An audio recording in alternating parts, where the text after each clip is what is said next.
The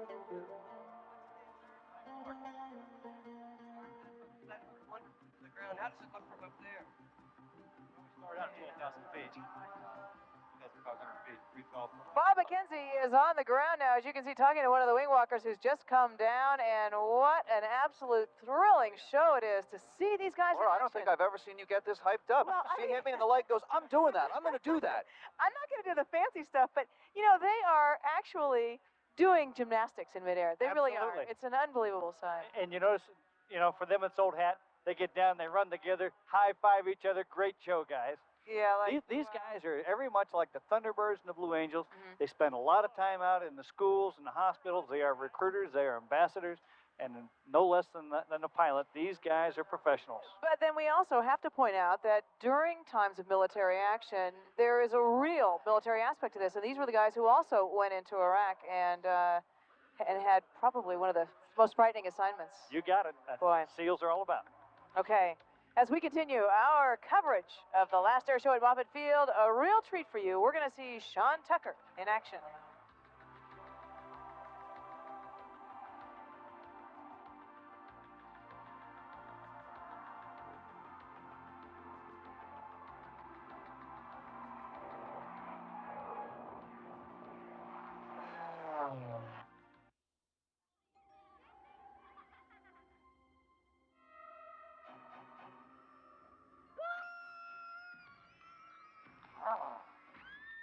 Keep it feeling just about the same all the way. And then back down. In perfect unison. Absolutely perfect. 400 knots, right at show center.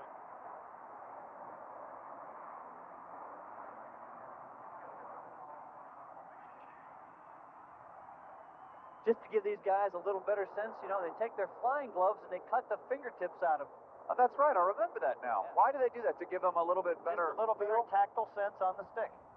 You know, I just remember when he got out of the plane, Ken Switzer, when he got out of the plane, I looked like such a mess. This guy looks so dapper and debonair, not a hair out of place. He puts his little ascot.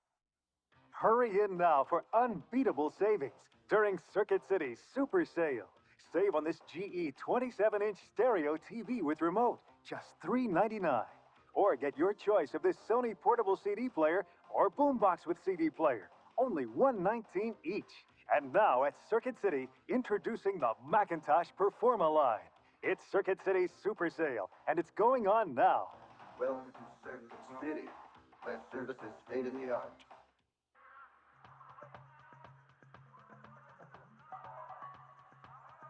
Welcome back to the Moffett Field Air Show. You are looking live at Sean Tucker. 300,000 or 400,000 people out here enjoying some incredible sights.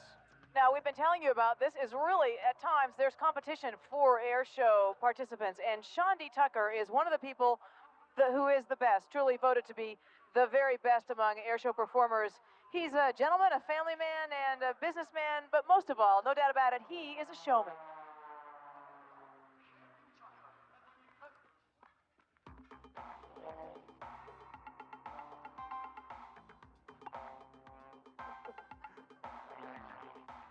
An air show performer is nothing if not enthusiastic about himself, his work, and his world. That describes Sean D. Tucker. No, we do hugs. That's better. That's better. Oh, no, I'm sorry. We do hugs. I value and appreciate life and the pursuit thereof. And I'm not talking just monetarily or spiritually. I'm talking it as a whole. And I don't give up. Sean Tucker was born into an Irish family, one of 7 children. He grew up in Southern California.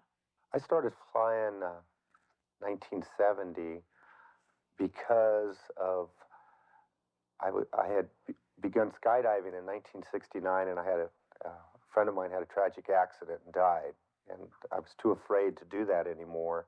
So I started flying because I was drawn to the sky. Airplanes led to aerobatics, and aerobatics to what is today, at age 40, a full-time avocation.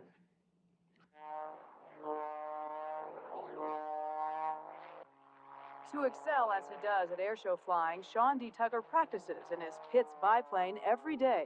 He'll push the Pitts to 8.5 Gs positive, 7.5 negative. And that's just because of my style of flying. I like to have a crisp, aggressive style. I don't necessarily feel you have to pull that many G's to do a good show. I just like pulling that many G's because that's how I fly.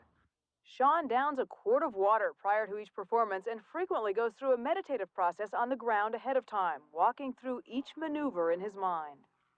I think there's something magical that we have in the sky, and I consider it art, albeit it's transitory.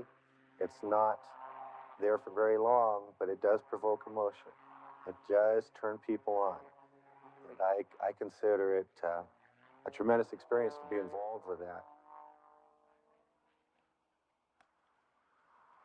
So what do you want to work on today? Hey, there you go. Outside of flying, it is his family that means most to Sean. He and his wife, Colleen, have 2 children, 10-year-old Eric and 7-year-old Tara. The family home is under construction in the Gabilan Mountains between Salinas and Monterey. To most of the outside world, this amazing aerobatic performer is known as Sean D. Tucker. My middle name's Doherty, named after a gentleman who loaned my father money so he could finish college. God bless Mr. Doherty. And much as his father gratefully remembered friends, so too Sean credits his friends for the fortunes he has enjoyed. No man is an island, and you can't succeed in anything, I believe, without friends. And among the friends he most credits for giving him a helping hand is veteran airshow performer Wayne Handley. this guy taught me everything I don't know and do know, and I'm gonna know. I like him a lot. For Sean D. Tucker, the sky's the limit. Already the winner for the 1988 National Aerobatic Championships in the advanced category, he plans to resume competitive aerobatics in 1993. In the meantime, his aim is high, to be the best in the air show business. I think it's the most special thing I've ever been blessed to do in my life.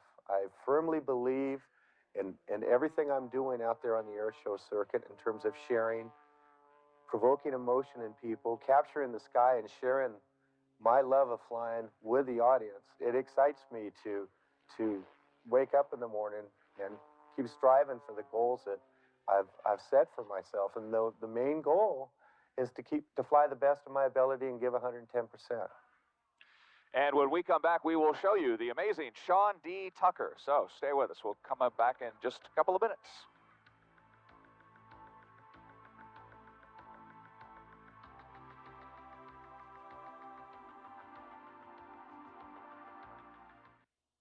Bay Area, the Bud Light spotlight's on you.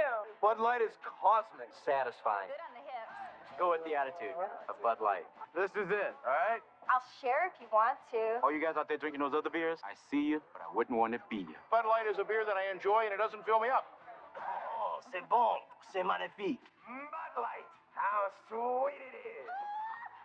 Try Bud Light. You'll like it. There's nothing better than a nice cold Bud Light. Hey. Are your teeth flat? Does your dentist know that?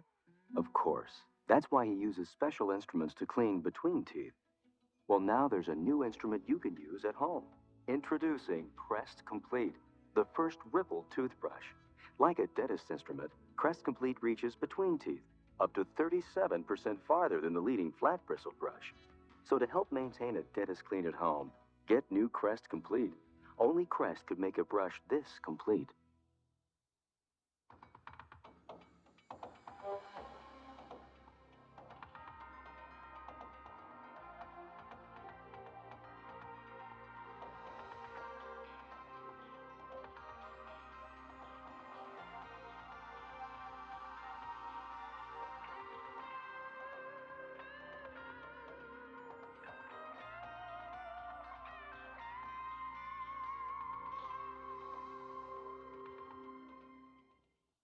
If you need a suit, you got 2 choices. Well, you can go to a department store and get a nice designer suit. Or you can go to the Men's Warehouse. Get the same designer suit for a lot less money. Of course, in a department store, you may get to see a cooking demonstration. Or you can get chased by somebody spraying perfume at you. You might get to listen to a guy play the piano. You do get to ride the escalator. At the Men's Warehouse, all you do is save money. That's a tough choice, isn't it? At the Men's Warehouse, the difference is the lower price. I guarantee it.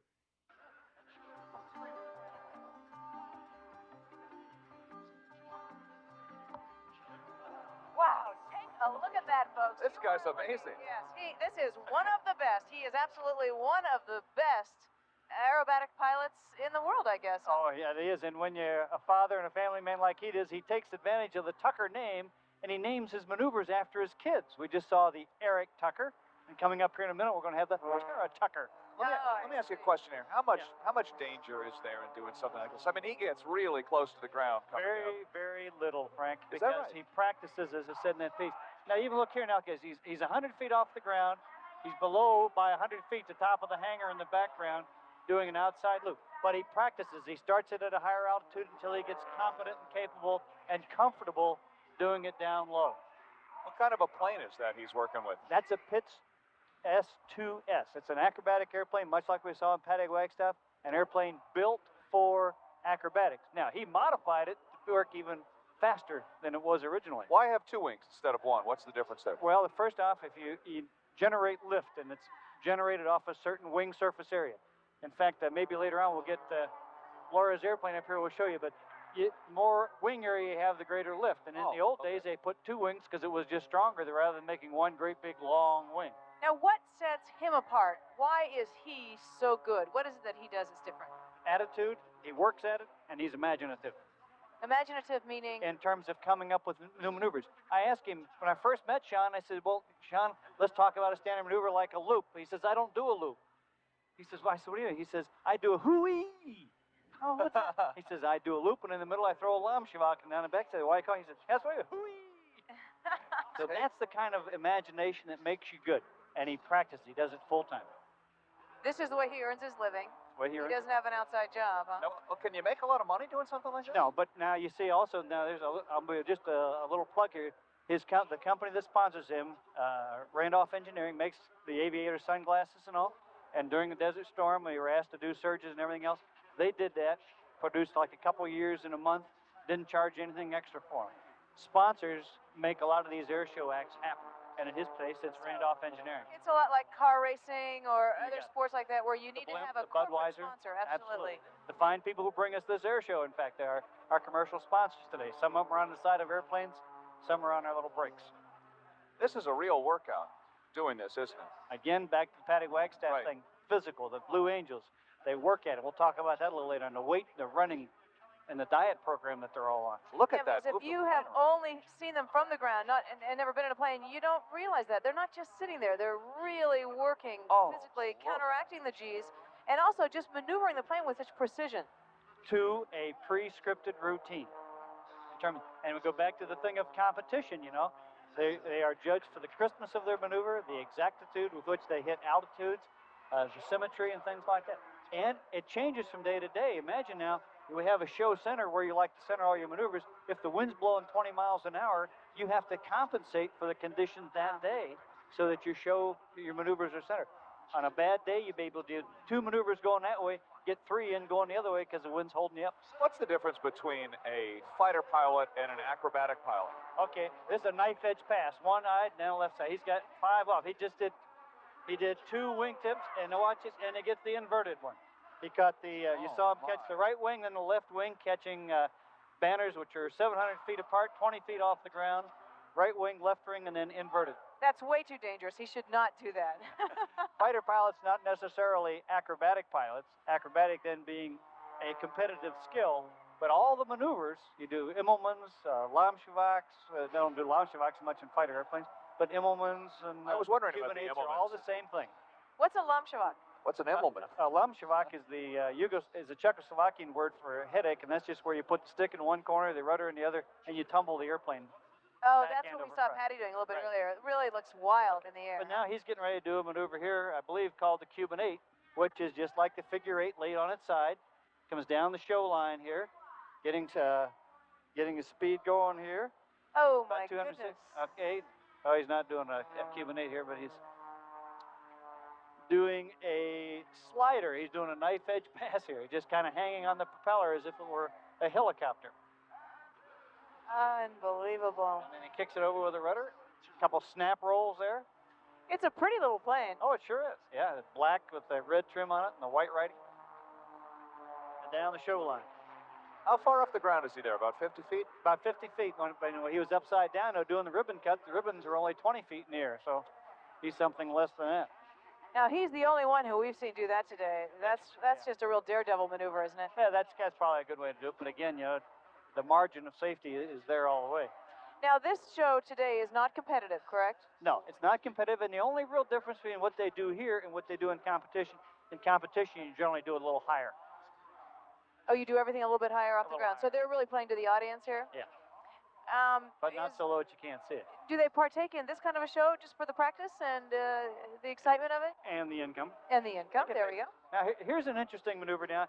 He is actually flying the wing. Remember when you were a kid in a car, you hung your hand out the window and it went up and down? Your dad said, get your hand in before you knock it off in the mailbox? I've never seen that before. He is actually flying the fuselage of the airplane. The wings on this airplane stall, in other words, stop generating lift at about 65 miles an hour. The fuselage is thicker. It stops flying at 42 miles an hour. He is literally, folks, flying the fuselage as a wing sideways like that. That is unbelievable. I've never seen that before. Strange, yeah. And what's the sensation to him physically inside the plane when he does that? Oh, just kind of like he's in a big skid, like, yeah. Oops, we're going to hit something here. We're going to hit the curb here in a minute. He calls that his Harrier pass, from the AV-8B, the jump jet that the Marines use. I didn't realize that there was really so much artistic quality to all this. I feel like at times we're describing figure skating or gymnastics, the way we're talking about it. And there really is a lot of artistic maneuvering here. And you see tomorrow when folks come out here, you'll see an awful lot of background music played to these acts. In fact, a little bit ago, in other words, we just were quiet while the leapfrogs are in the air. Do the same thing for airplanes. I almost want to write down a 10 on my sheet here and hold it up as a scorecard. Sean Tucker is an amazing guy, I'll tell you. That's a good reminder to people also that you can watch it with us today, and you can hear a lot of the background and the history and some of the personal aspects of these folks, and then you can come down and see it tomorrow because they're going to do the whole thing again tomorrow. Although we probably should tell people that they better get down here earlier. We were here at 9:30 this morning, and there were already hundreds, if not thousands, and now it is literally wall-to-wall people. It's packed, and you not only can see the action in the air, but on the ground, Bob McKenzie has been bringing us some of the special. I want to show you, I believe this is the ribbon cutting. Okay, you're going to see this slow-mo here of the ribbon cut. Okay, so he comes down the runway. And remember, it's 20 feet to the ribbon, so he's got to be a little bit lower than that even. Oh, my goodness. I That's can't one. believe it. Okay. That is really remarkable. We saw the inverted pass there. Okay. When we come back today, unbelievable shot of a guy who does it, no parachute, no strings attached, the wing walker.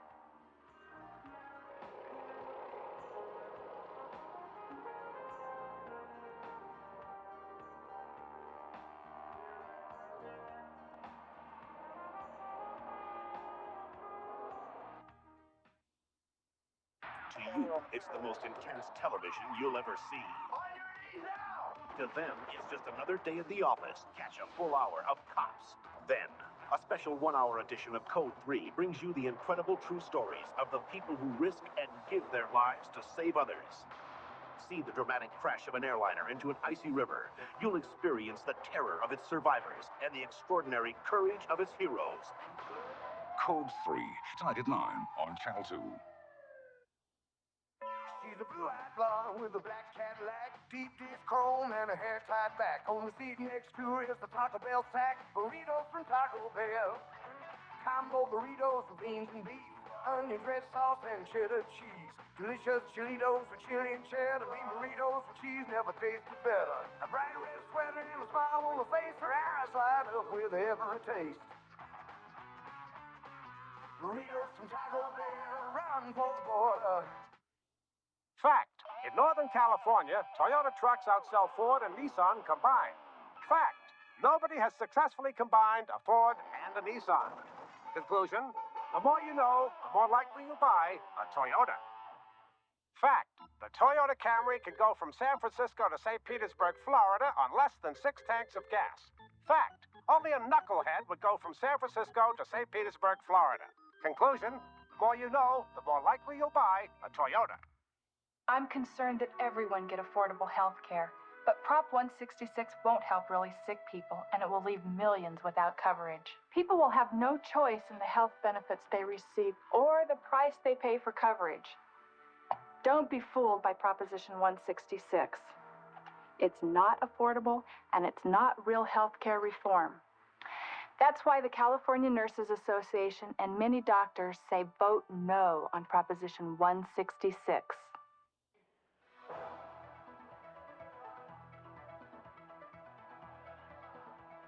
Welcome back to the last air show at Moffett Field as you look live at one heck of a lot of people out here on a beautiful day. And Bob McKenzie is standing by down there. He's among them. Bob, what's up?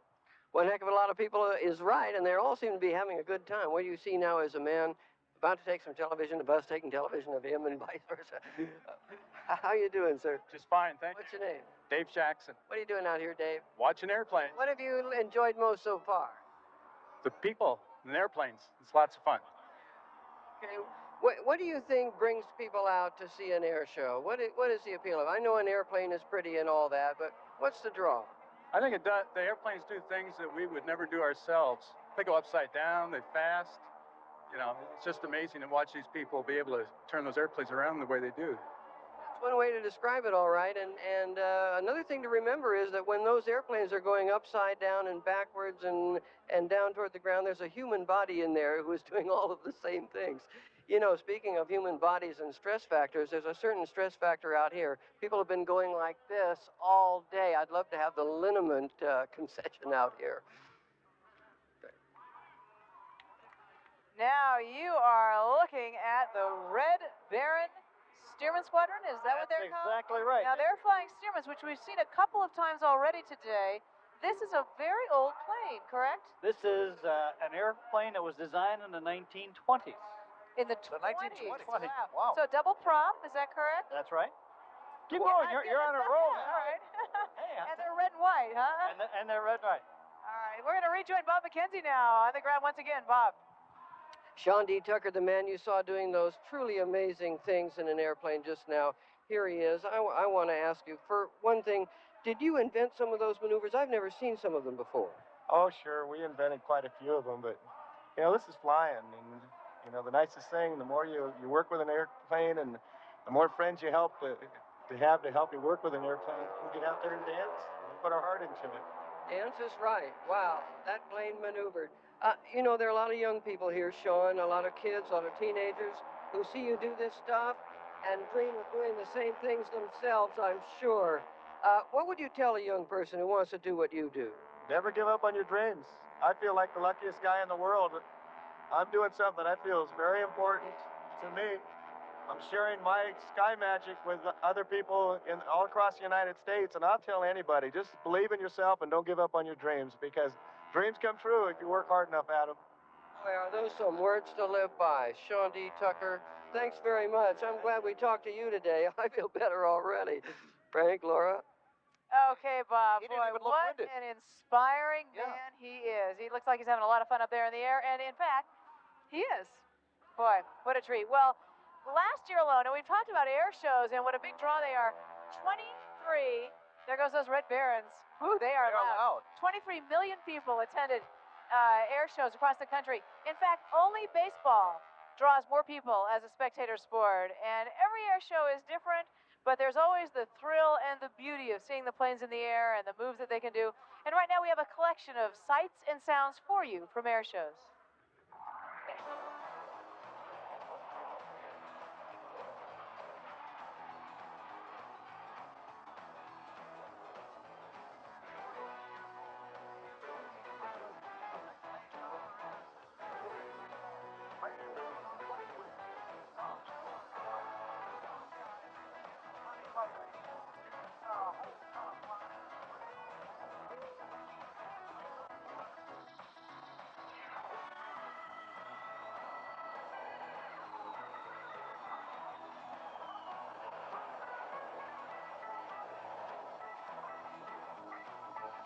It's an exciting jet. I really like to work. This particular one is less than a year old. It's got the new engines and stuff, and a lot of power.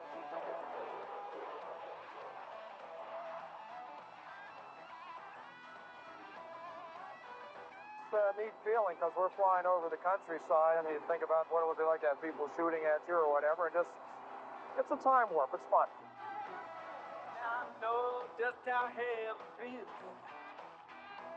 Beats beneath my big old steering wheel. Oh my gracious, Al. Those with flowers I for the stroke I'm satisfied. But when I take my leave, it's all right.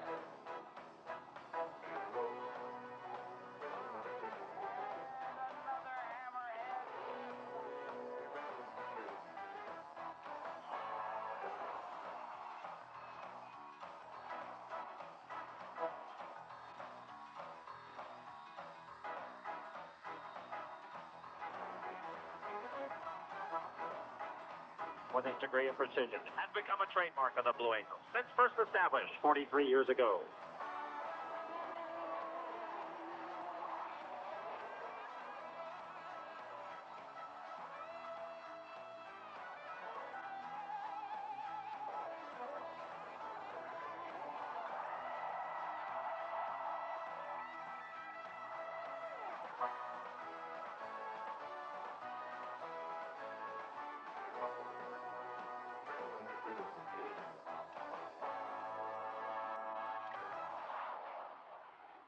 Yeah, hey, stay with us, folks.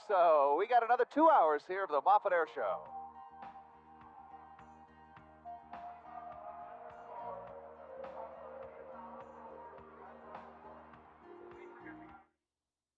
Who are you going to call the most this month? Most? Good question.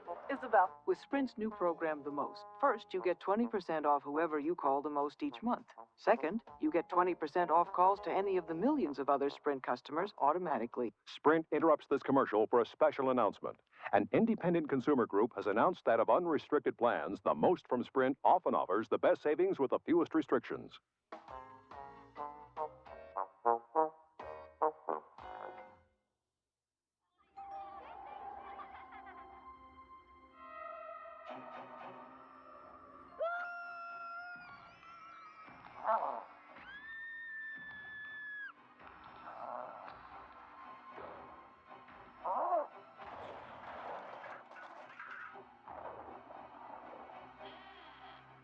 What? No dip? For a really great Halloween, pick up tons of Pepsi and Doritos. It was unreal. You woke up with morning breath. You were meeting Miss Wonderful for breakfast, and instead of minty fresh scope, where's my scope? There was something from the medicine in mouthwash. It looked blue, but it still smelled somewhat medicine-y. I need my soap. It's okay. Relax. It was all a dream. You do have scope. It's minty through and kills 90% of morning breath bacteria. So you use minty fresh scope and you kiss morning breath goodbye. You're taking a few clients out to dinner. No big deal. And then 4 more show up. Not the time to run into some preset limit on a bank card. That would be embarrassing. But you know you can handle this. Instead of worrying, you order more wine. The card, the American Express card. Don't leave home without it.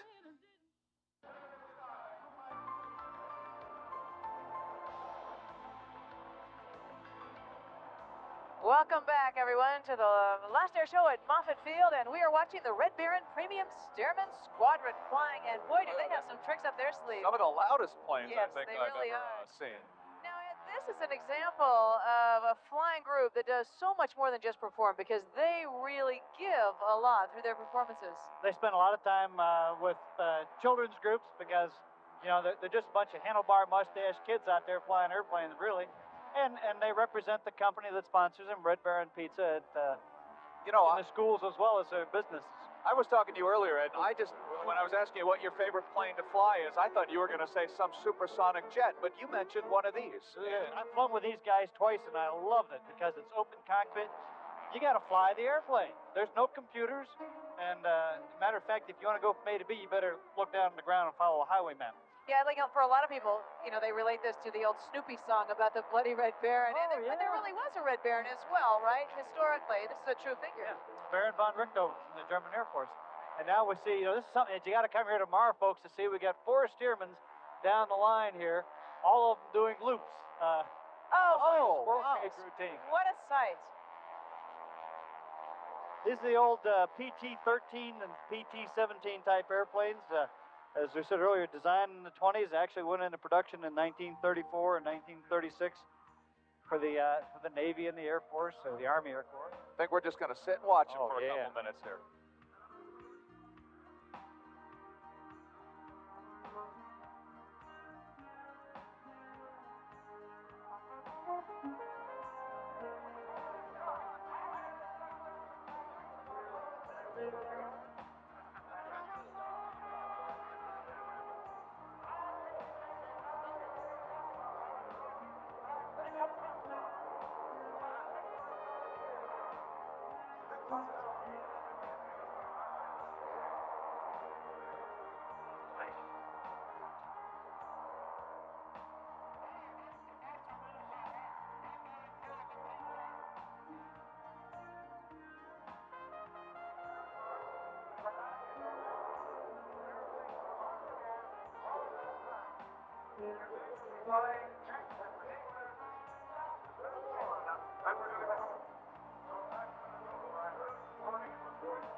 There's something so relaxing about watching that, isn't it? A nice big lazy barrel that in a military jet at 300 miles an hour is not quite the same when you're doing 100 miles an hour. Yeah, not exactly the fastest things I've ever seen, but they're just so graceful and beautiful to watch. Real close together. Oh, yeah. They're in very tight formation. Again, because they're not moving real fast, they've got just a little more margin for safety, let's call it error. And like with the Blue Angels, they're just eyeballing it. The leader's looking out front. The guy in the left wing is looking to his right. The guy in the right wing is looking to his left, and the slot's kind of keeping them all symmetrical. You know, Ed, back when these planes were actually made, did they fly them like this back then? Oh, yeah. These they've always been a trainer. There were about 10,000 of these things made, and about half of them are still flying. Oh, beautiful. Hammerhead stalls. You go up, the torque of the big engine likes to take you left so you don't fight Mother Nature. Go up, and on the leader's call, rudder left, now. Just remarkable. It may be slow at 106 miles an hour, 185 miles an hour max speed, but, that's one way to get your pizza to you in 30 minutes or less. Hey, they are completely upside down, cruising along upside down right now. Okay. This is, and now, from the tail to the front, they roll out of that half Cuban 8. Slow aileron roll in trail now. Now, I'm sure this is a really ridiculous thing to ask you, but do they make the smoke come out of the back of the plane when they want to? Yes, they do. And they use an oil called Corvus oil. It's a environmentally attractive thing. And back in the old days, they just take regular engine oil and drip it onto a hot manifold. Now we have Corvus oil, which is environmentally biodegradable and friendly, even in California. And they drip it on a hot manifold, and that makes the smoke. And how do they manage to do that in the plane while they're flying? There's something they push? Yeah, no, it's a little valve, actually. Open and close the valve. Oh, they do, really? Very unsophisticated. So while you're going through the air at more than 100 miles an hour, twisting, turning, and spinning, you also need to turn that little deal to make the oil go, right? No problem at all. Piece of cake. Hey, Ed, what's the funnest time you've ever had flying? Funnest time? I always like flying low level, getting down low in the valleys and just kind of dancing an airplane. Even a jet fighter airplane that I flew, A-7 aircraft, 420, 460 knots, and just going up and down the valleys of West Virginia. Yeah, you sure get a different perspective on the world from an airplane, don't you?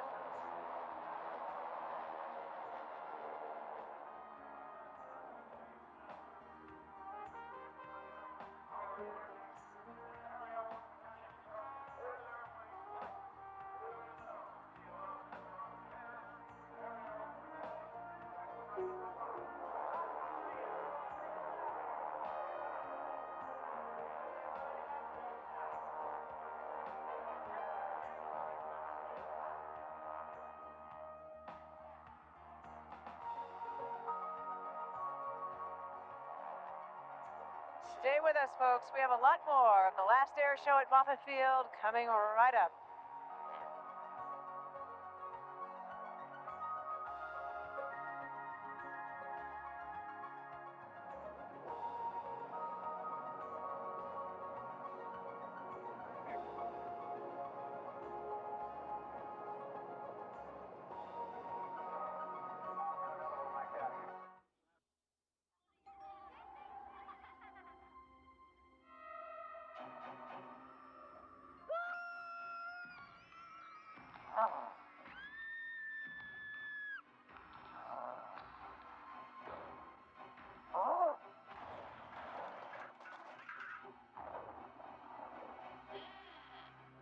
What? No dip? For a really great Halloween, pick up tons of Pepsi and Doritos. She's a blue-eyed blonde with a black Cadillac, deep dish chrome and a hair tied back. On the seat next to her is the Taco Bell sack, burritos from Taco Bell. Combo burritos with beans and beef, onion red sauce and cheddar cheese. Delicious chilitos with chili and cheddar, beef burritos with cheese never tasted better. A bright red sweater and a smile on her face, her eyes light up with every taste. Burritos from Taco Bell, riding for the border. The LS400 is consistently rated over cars costing thousands more. So you may wonder why Lexus made over 50 new refinements.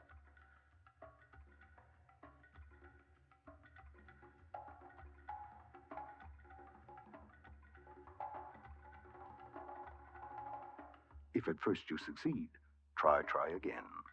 Come in to your Northern California Lexus dealer and try one out today. How good could a fat-free cake make you feel?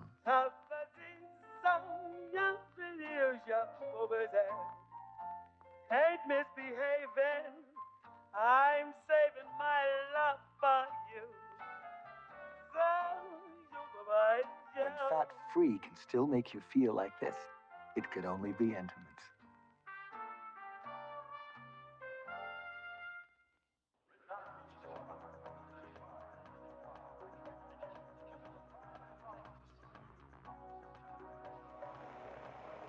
You've heard of busman's holidays. Well, Gary Meerman's, the man standing here with me, is a United Airlines pilot. So what does he do on his time off?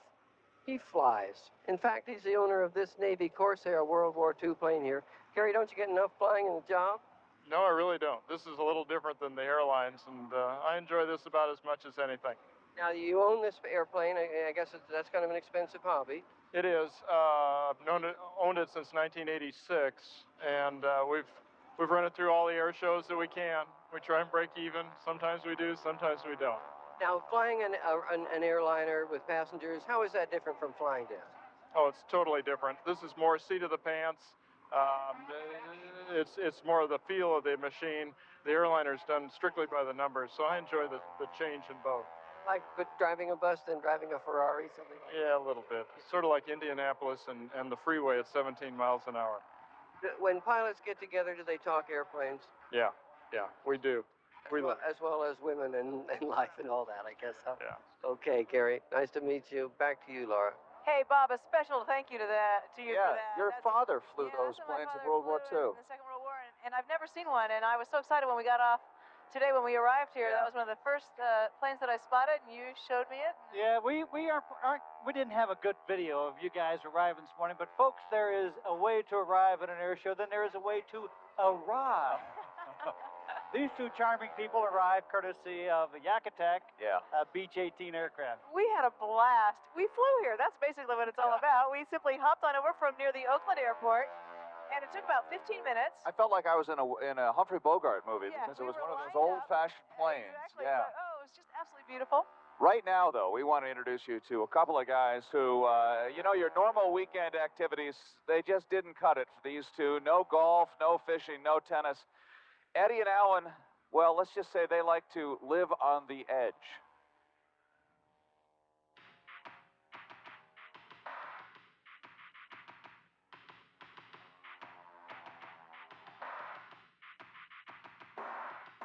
Meet Eddie Andrini, successful businessman and owner of several construction and landscaping companies in Half Moon Bay. This is also Eddie Andrini, pilot extraordinaire, a man who has a special talent and passion for flying.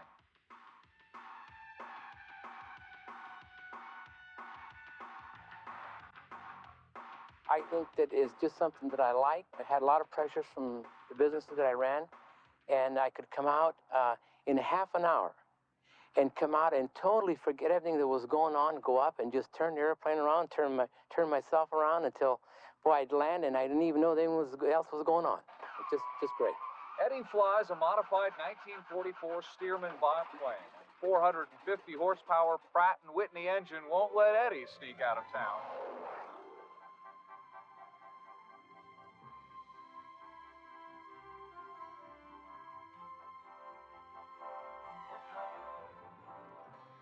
While Eddie soars like an eagle, across the bay in Hayward is Alan Silver, a parachute jumper for over 30 years and the owner of Silver Parachute Sales and Service.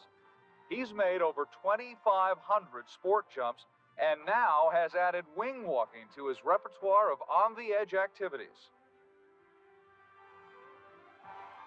I've always done things a little different. I used to ride racehorses for a living. I did that professionally for 10 years, so I think all people that skydive or perform in air shows are doing it for just the love of doing it. They just enjoy that aspect. I don't know. I like to say I enjoy life to the fullest. Certainly there's a risk involved with skydiving. Certainly there is with wing walking. But we try to take away those risks as much as possible and have a good time. Together, Eddie and Alan present an air show performance designed only for those with strong hearts. Wing walker Alan Silver is not wearing a parachute.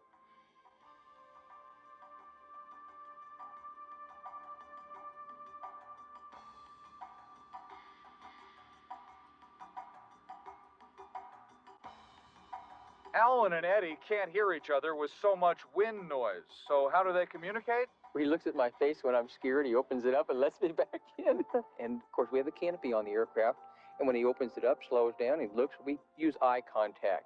And it isn't only the height and movement of the aircraft that makes wing walking so challenging.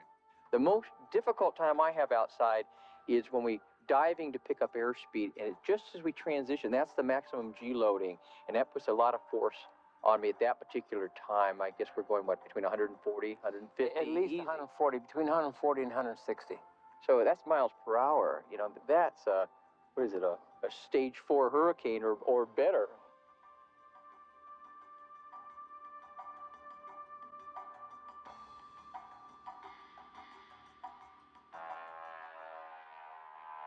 Okay, we're just 35 minutes away from the Blue Angels, but when we come back, Eddie Andrini and Alan Silver live. So stay with us.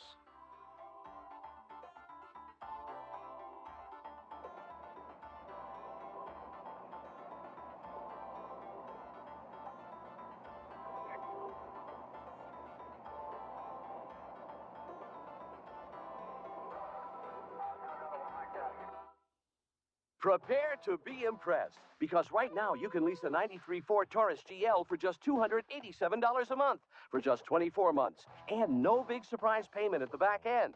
Ford Taurus, with automatic transmission, driver's side airbag, air, V6, and more. With this special limited time red carpet lease, you pay just $287 a month, 24 months, and that's it. Very simple, but very impressive. See your Ford dealer now. Get a 93 Taurus GL for $287 a month and prepare to be impressed. Hi, it's me. We're meeting at 10:30. And guess what? Kevin's gonna be there. Your face is the first thing people see when they meet you. So why use anything but Noxzema? It's better than soap. Better for your face. It dissolves oil without over-drying. Soap doesn't. Noxzema. Every time you wash, every day. You will have your face all your life. Take care of it. For healthy-looking skin. Your face belongs to Noxzema. After examining, testing, it's a fact. You can buy new Preparation H hydrocortisone cream with the maximum strength available without a prescription to relieve problem itch. New Preparation H hydrocortisone cream. Prescription strength without a prescription. Every second of an asthma attack can feel like an eternity. That's why there's Primatene Mist. Primatene opens clogged breathing tubes fast when speed counts. Primatene Mist, fastest type asthma relief without a prescription. Meet U.S. Senate candidate Bruce Hershenson. Congress has stolen $4 trillion from your kids. It's theft. Bruce Hershenson, news commentator. We're losing jobs because taxes and regulations are turning Californians into government property. Bruce Hershenson, congressional reformer. Congress doesn't deserve a pay raise. For what? For not knowing how to handle your money? Repeal that pay raise and take back our government. Fight back with Hershenson for U.S. Senate.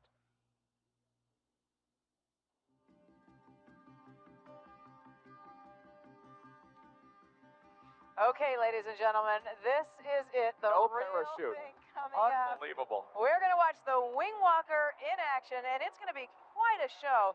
And we've got to tell you, there's a lot that goes into this, training-wise, planning-wise. Ed, there's still one question, though. Why in the world would anyone do this? Well, this is the ultra upper deck, I guess, and if Eddie Andrini doesn't have it on his airplane, Alan Silver wants to go up to the lounge, I guess.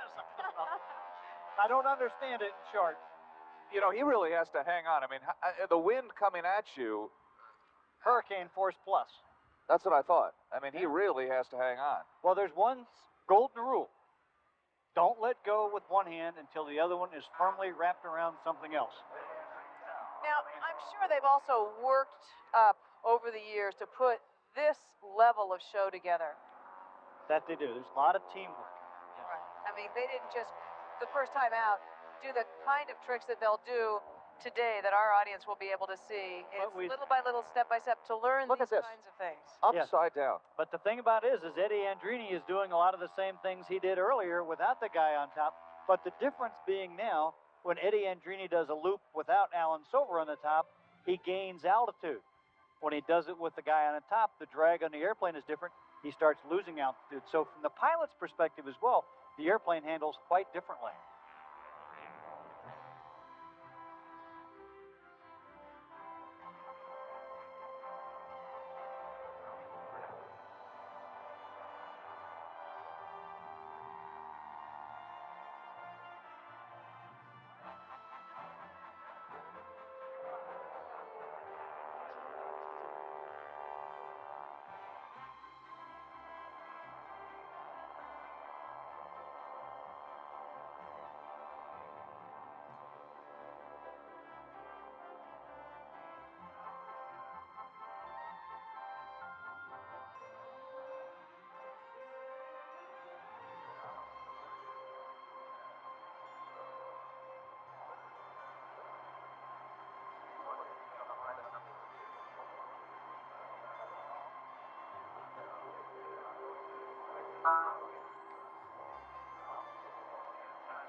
Unbelievable. And as he said, this is a very, very modified airplane. When it's all done, Eddie has to open the window and let Alan back in. I just can't picture one day Alan coming home and saying to his wife, you know what? Life just isn't complicated enough for me. I think I'm going to walk out on a wing without a parachute. Yeah, that's it. That's what I'm going to do. No parachute, no strings attached, but he has that series of wires in there, right, between the wings of the plane, and he really maneuvers carefully between them. I think the trickiest part looks like when he goes from between the wings to on top of the plane. There's just a maneuver in there that's a little bit too scary. That's right. There's nothing up against the fuselage you can hold on to. Right. It doesn't seem like. And I'm sure that for a moment there, he really has to know exactly what he's doing. And the teamwork, again, between the walker and the pilot. You know, don't want the pilot making a wrong turn right there. About how fast do they get going? 150 or so? You got it. Right on. 150, 160 miles an hour coming down the backside of a loop. And, you know, we were talking earlier, but, I mean, if you ever put your hand out of the window when you're driving 60, 70, realize the or whatever. Pressure. Yeah, you realize just how strong the wind is, and 150, wow. It's interesting, you know, Andrini started flying airplanes to relieve stress. This other guy walks out on the wing to relieve stress. That doesn't quite Wait a minute, that doesn't quite. Does anyone else do this, or is Alan really the only one? Oh, no, there are lots of guys who do this, and generally they're normal people. I mean, I'm thinking here, I know 3 other wing walkers, and one of whom was a lady, and they're all, you know, say normal people. None of them pay anybody $100 an hour to I guess in a help with their sense, problems. it must be a real rush, and boy, it must be such an incredible feeling. Well, they certainly don't have the feeling that life is passing them by, do they? But now we see him climbing up here now about 3,000 feet over the show. And ladies and gentlemen, when you come out here tomorrow, don't be concerned about a good seat. We have got only maybe 100, 150 yards deep, but it's over a mile long. You know something? That's something I always thought about air shows earlier when I was a kid, thinking, why would I want to go to an air show? Everything's so far away, you can't see it. The acts are really right in front of you. We're getting smoke from some of the acts right over the crowd. Yeah. I just can't stand the idea of knowing. Oh. Well, maybe he did have a parachute. I didn't realize he was going to jump out of the plane. Got a chute on, didn't he? That he did. He does the wing walking without it. Okay, now this isn't over. He's going to land in a very specific place and in a very specific way. That's right. Yeah, I hope he has his seat belt, his seat cushion up for the water landing. That's right. We are going to see a water landing here. He's going to jump in a little pool that his son is standing by. Yeah, it's his son who's a part of the act. Once again, we're seeing folks who are taking part in this, and it's a family affair. Yep. And the best news is that Bob McKenzie is waiting right on the ground to talk to Alan Silver about this absolutely wild show. There's the pool. There it is, ladies and gentlemen. Now, you talk about precision landing. Frank, to the question you said earlier, how maneuverable are these things? That's not very big. He said I would just love to jump out of a parachute someday. I'm just too scared. I think Alan Silver wants to be part of the SEALs, you know, the sea, air, land aspect of it. He's working on the sea rating here in just a minute. Now, this is really just a lot of fun and games. Oh, yeah. And a real crowd pleaser. And what a way to cool off right in the water. Is he going to be able to make it, or is his son going to have to run around and... here.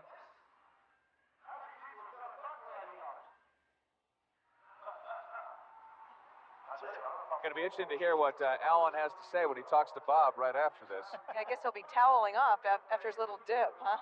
Now, we've got a good lead. I hope he puts that pool down on the ground pretty quick here, or Dad's going to land on him.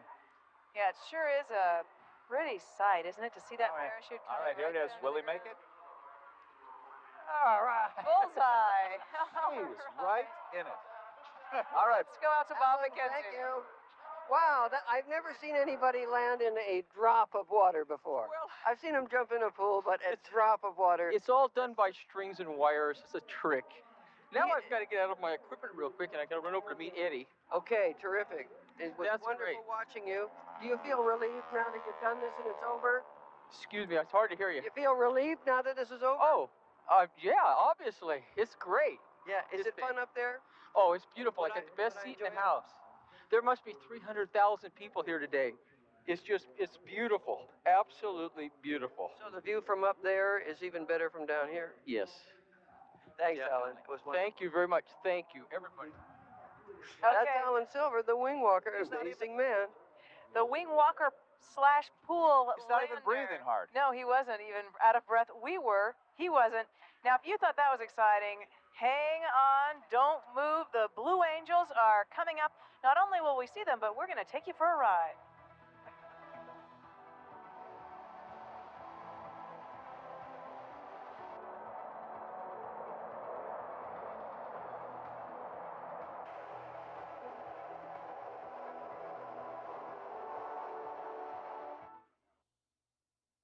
She's a blue-eyed blonde with a black Cadillac, deep dish chrome and a hair tied back. On the seat next to her is the Taco Bell sack, burritos from Taco Bell.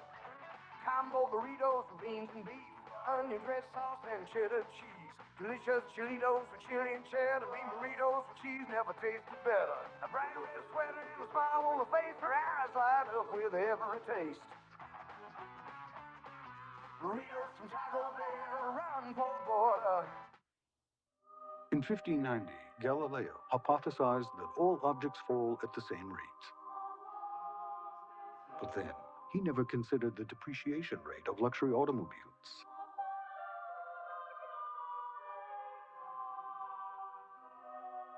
The Lexus LS400 has retained more of its value than any other car in the luxury class.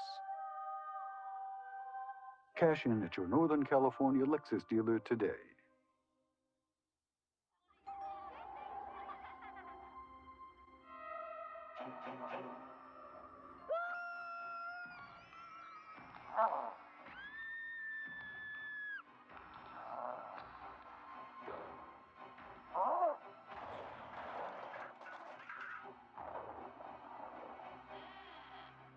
What? No dip? For a really great Halloween, pick up tons of Pepsi and Doritos. Pass has been rolled incomplete. Says the sun was in his eyes. Replay it down. Play Fantasy 5. The odds are better. You think that's a fantasy? I got a better one. Fantasy 5 bonus weeks. 25 extra people win $200,000 each in only 5 weeks. Play Fantasy 5. Get a second chance to win.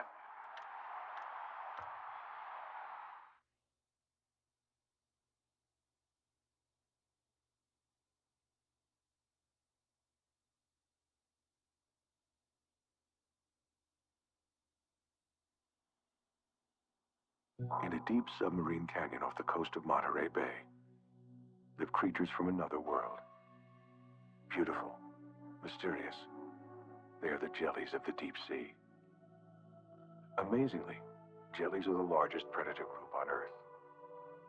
As yet, we don't know the part they play in the balance of the ocean's ecosystem. But there is a part you can play. Call us to find out more.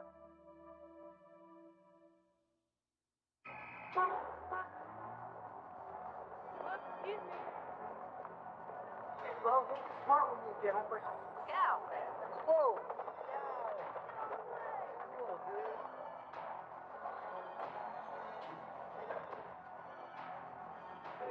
Life hurled itself at you full of force.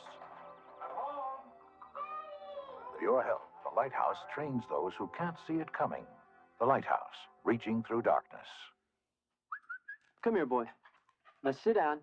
Good dog. Now lay down.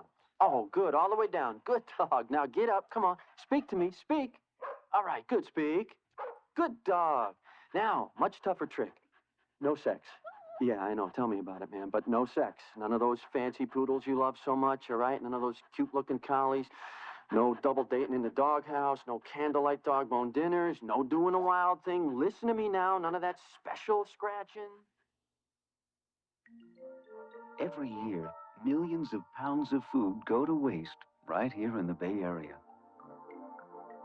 At the same time, over 500,000 Bay Area residents are in danger of going hungry. Our job is to help put that food within reach of those who need it. If you'd like to help, please call before the situation goes from bad to worse. My hero? Isaiah Thomas, Kevin Costner, Mr. Wong. These are teachers, but to the kids they've reached, they're heroes. My hero? Mrs. Wooten. If I don't get through to that child, who knows, maybe no one else will. Teachers have the power to wake up young minds, to be heroes, to make a difference. Reach for that power. Teach. Find out how by calling 1-800-45-TEACH. Be a teacher. Be a hero. Somewhere in every child's heart, there is a place called home, where the toils and joys of their most precious years are shared with family. So many of our children long for that comfort and caring. Special children with special needs dreaming of a special love that can only be found at home. Imagine what you can bring to the life of a child. Call the Black Adoption Placement and Research Center. Bring our children home. Hello, everybody, and welcome back to the Moffett Air Show. We got to let you know, first of all, we're sorry we had a massive power outage here. We've got it fixed. We're keeping all our fingers crossed that that doesn't happen again. And we got a lot more of the air show to show you. Just once again, in case you're tuning in right now, I'm Laura Zimmerman with Frank Somerville. We are from Mornings on 2, and with us is Ed Rickenmeyer, who is an aviation expert and a pilot and just sort of a master of many things. And a very small boy when it comes to air shows. Having a great time. Thank you. One of the ultimate flying enthusiasts. We really are enjoying hearing about all of this from you today. And what a lot of sights to see. And the Blue Angels are very close now. We're getting really close to their performance. You've never seen the Blue Angels, folks. They are absolutely amazing. In the meantime, though, you know, before the Soviet Union disappeared, they decided that they wanted to build a plane that would just be an incredible air show plane. And it really has left a lasting legacy in the world of aviation. Now, and this aircraft has come to California. We want to show it to you. Here comes the Yak Attack.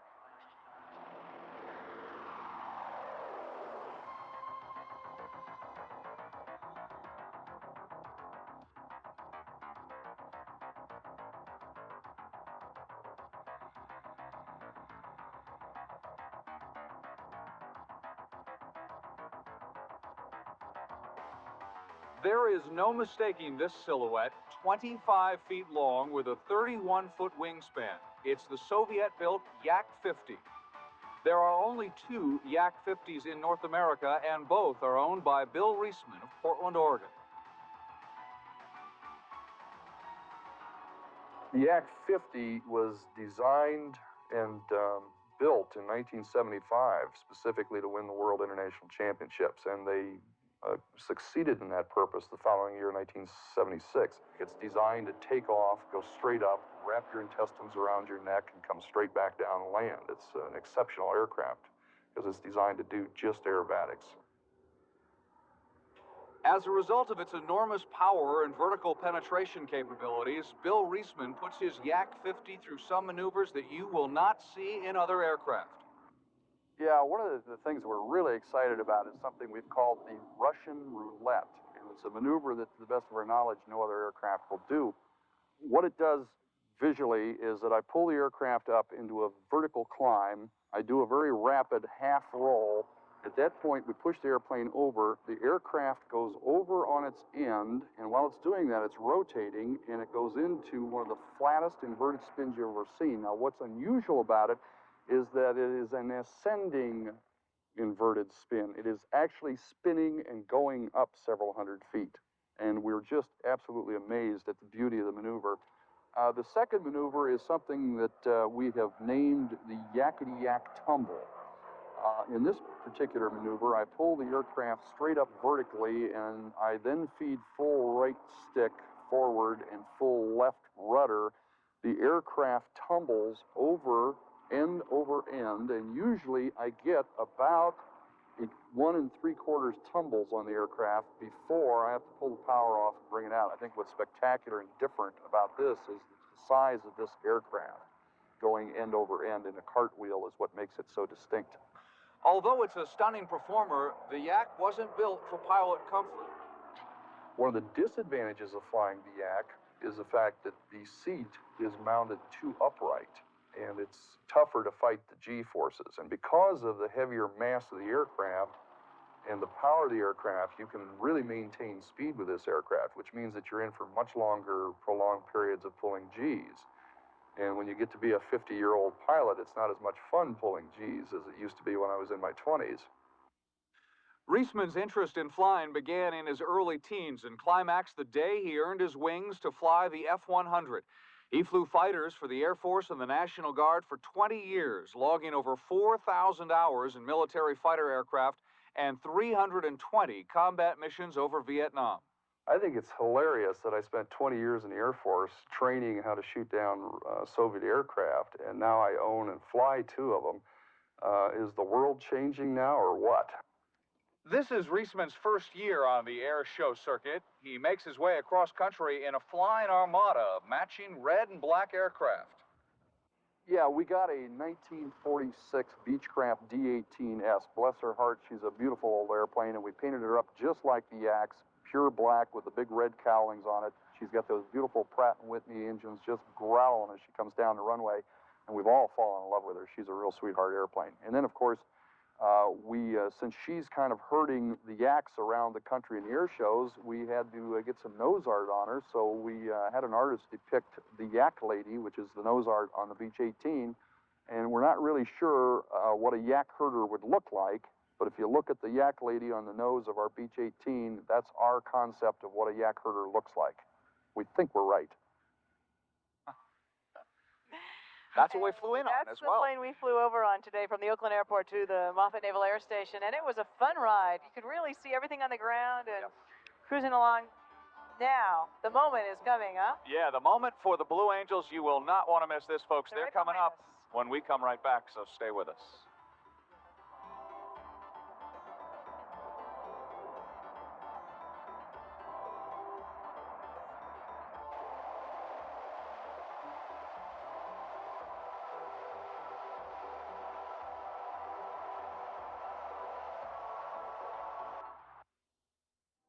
Hey, San Francisco, the Bud Light Spotlight's on you. And here's Bud Light.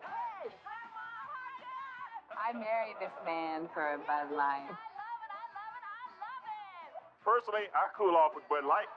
Bud Light is the Bay Area's best. That's Bud Light, with no E on the end. You just gotta know what you want out of life. This is the best. It's the primo brew for San Francisco. Bud Light in California is earth-shakingly good.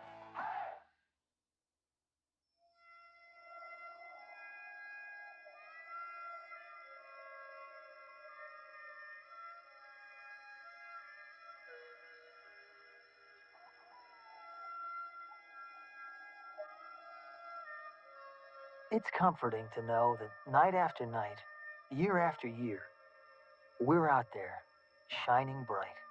Unical 76, where you find people who care about cars.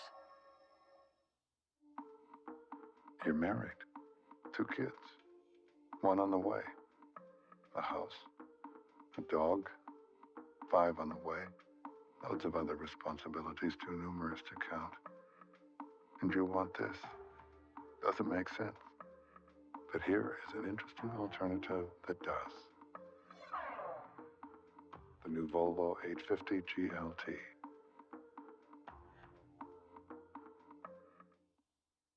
America, a land of opportunity, stuck in a recession we can't seem to get out of. Some say we've lost our way. From the big cities to small-town USA. Join me, Bob McKenzie, for a trek across America and a fascinating conversation with the people of this land. What issues matter most? Where is this country headed? And will the presidential election be a turning point for America at the crossroads? Starts Wednesday on the original 10 o'clock news, only on Channel 2.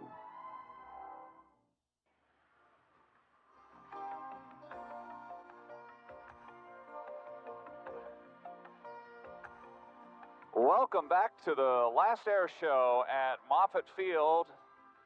Pictures this afternoon, courtesy of the Bud Blimp, but right now it's about 5.5 miles away from here. We'd show you a shot, but we move aside, Blimp. We got to make way for the Blue Angels. Yeah, I actually didn't realize that, Ed. They have to clear 5 miles of airspace for the Blue Angel and shut down the airports. That's right, because the Blue Angels, when they do their thing, they need so much airspace because we got 4 airplanes in the Diamond, we got 2 solos, and it takes a little airspace there. And we even understand that they have to shut down some activity at the major commercial airports in order to make sure that everything's in the clear. Huh? What a tremendous amount of coordination on part of Commander Bill Quigley and the folks over here who put all this together. Well, that's right. And that means the Angels are going to go on time, too, because we've got highway shutdown and a lot of other activity. So that commercial now for Bill Quigley, we all get something or other, I'm sure.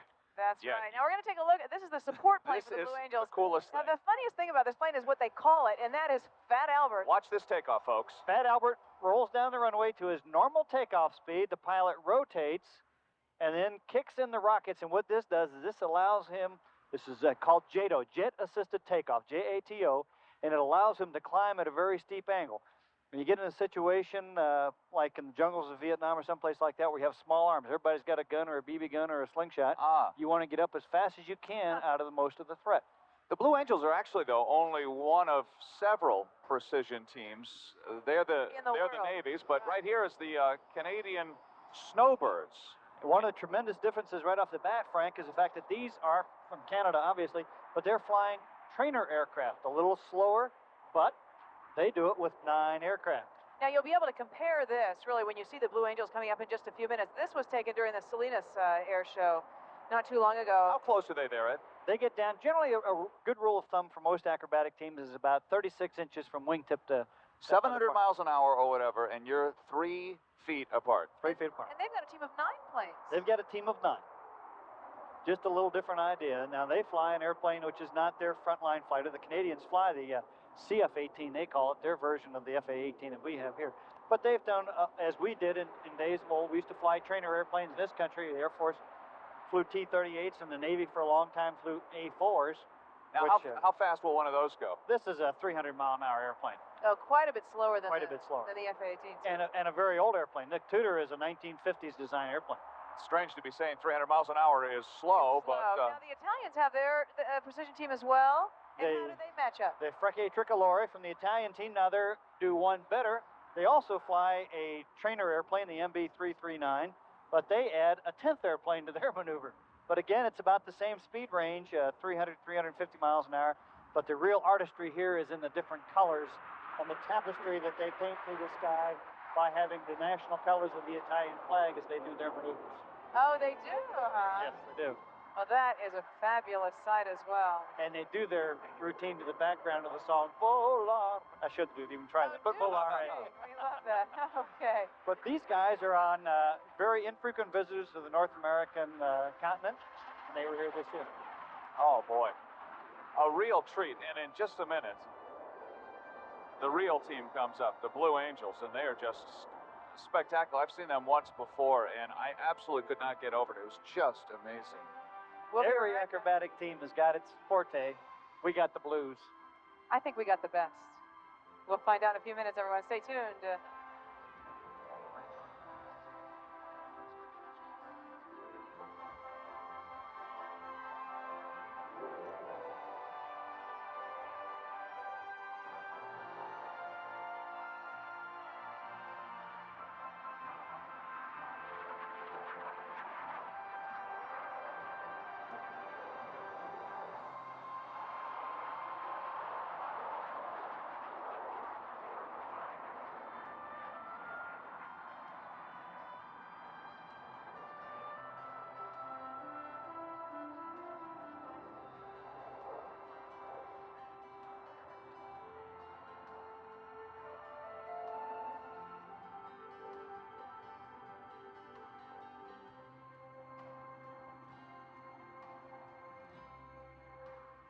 Okay, yeah, in just a minute, as we look back at the Blue Angels, they're getting all set to fly here, and in a moment, Laura got to fly with them last week, and we're going to show you what that was like as well, so stay with us.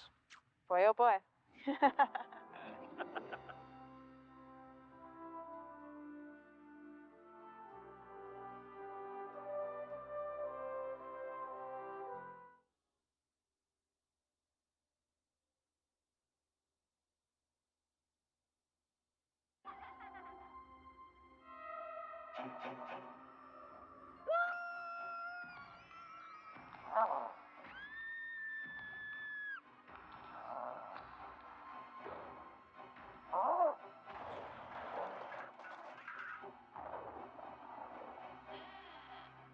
What?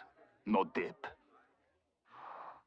For a really great Halloween, pick up tons of Pepsi and Doritos.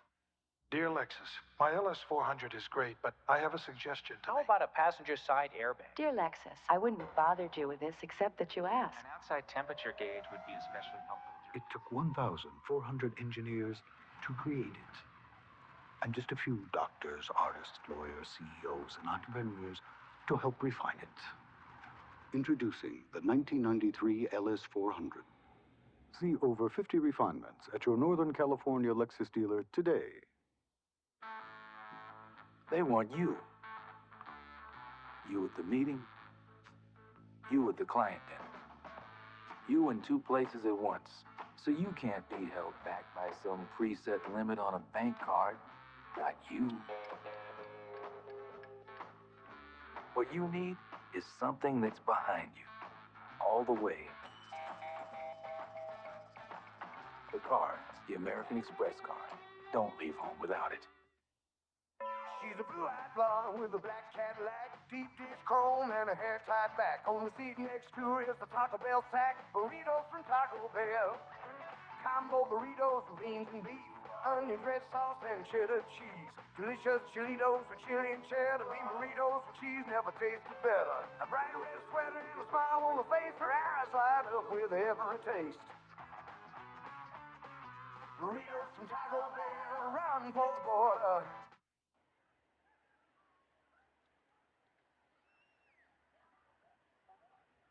There they are, ladies and gentlemen, the Blue Angels. They are getting ready for their air show. They do a little precision drill, even on the ground, before they enter the plane. 6 planes, 6 pilots, and we've got quite a show coming up for you. It'll take them a few minutes, though, to actually get in not there. just any plane. It's an FA-18 Hornet, and it is really a remarkable plane. And, you know, both Laura and I got a chance to do this, Well, to go up with them. well, we've all flown with the Blue Angels, which Yeah. is kind of a rare treat, huh?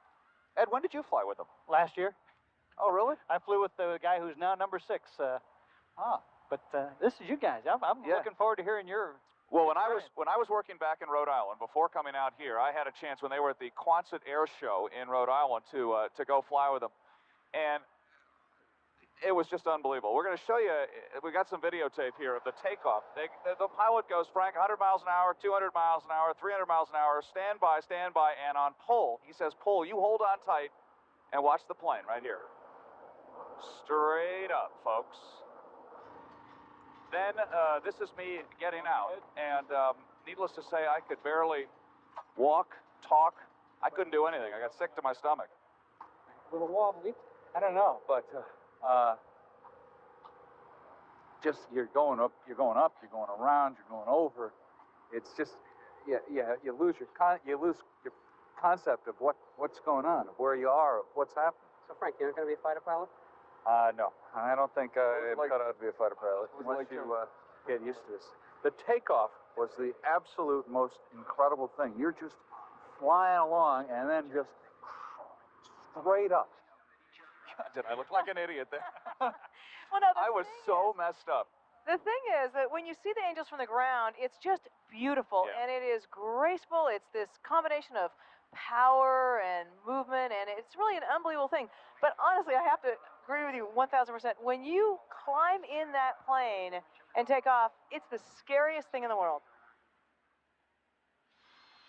Long before you get anywhere near an airplane, the Blue Angels put you through a briefing, which is designed simply to scare the pie out of you. If they give you the words to eject, after third ejection, he will initiate the sequence. He'll pull a handle, that canopy is going to release away from the airplane. Once that's departed from the airplane, your seat's going to fire out first. And if you're over the bay? You're hooked to a flotation device. Okay. Once all that emergency business is cleared up, it's time to suit up and head out. They're really scared. Don't tell anybody. Yeah. Okay, no earrings? Glasses off? Can you see without them? Yeah. Right. Okay. Left foot first.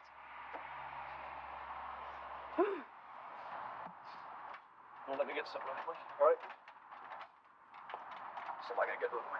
Oh, they forgot the parachutes. I'm sure he'll be right back with them.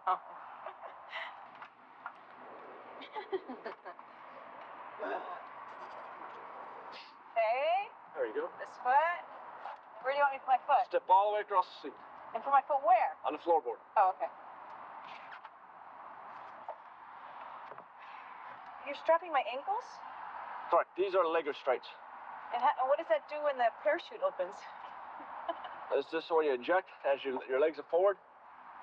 These will bring your legs back toward the seat. Can you feel my knees shaking? She's nervous. Bye, Frank. Bye, Steve. What's my parachute? Parachute's on. That's comforting. Have a little bump. Oh, come on. Okay, David. Are you all set to go flying? I guess so. Okay. The planes look more like darts with wings attached, and the takeoff feels more like a rocket blastoff.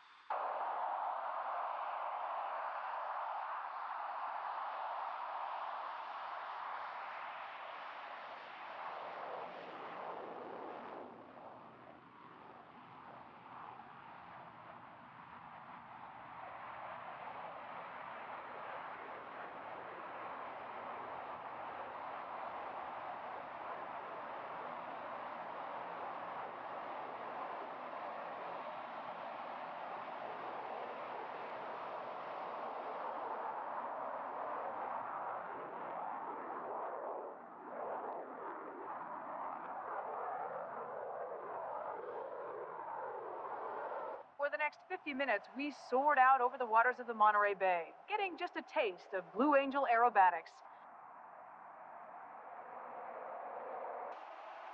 The real Top Guns go faster, spin harder, and take far greater risks than my pilot, Lieutenant Commander Dave Stewart, did with me.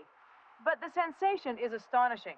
At times, it's like floating, and at other times, it's like zooming way too fast.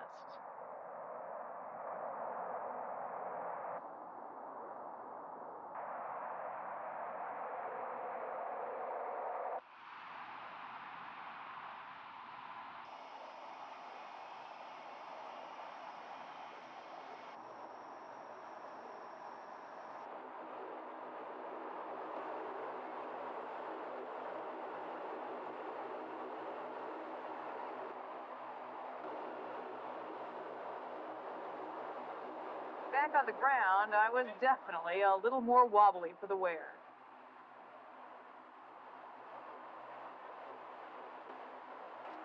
Welcome back. Thank you.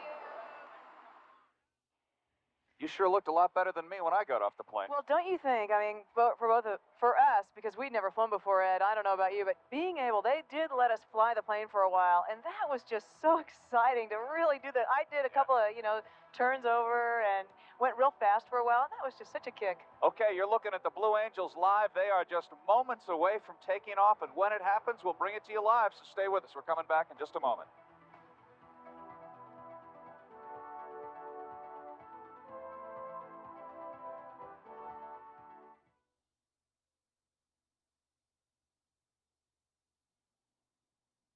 The business is hard enough these days. Now here comes Proposition 166 to really put me to the wall. 166 increases health insurance costs enough to wipe out my profits. If it passes, I'll have two choices: raise prices and lay off workers, or simply go out of business. I don't want my employees out of work or myself out of business. Please, vote no on Proposition 166. After examining, testing, it's a fact. You can buy new Preparation H hydrocortisone cream with the maximum strength available without a prescription to relieve problem itch. New Preparation H hydrocortisone cream. Prescription strength without a prescription.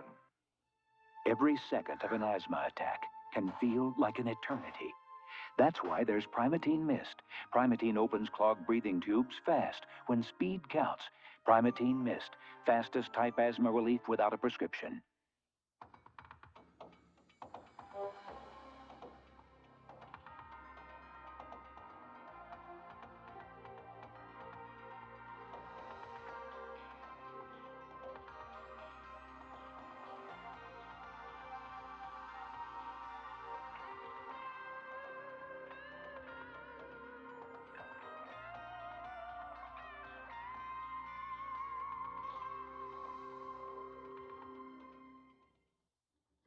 The Mickey Thompson Off-Road Grand Prix returns to Candlestick Park on October 24th, and Valvoline will be giving out family race passes of $3 off each $10 reserve seat, 4 free practice qualifying passes, and 4 free pit passes, a $76 savings to customers who purchase 12 quarts of quality Valvoline lubricants or 1 professionally installed oil change using quality Valvoline. Pick up your Valvoline family race pass at Napa Auto Parts and Cricket Auto Parts and other participating stores.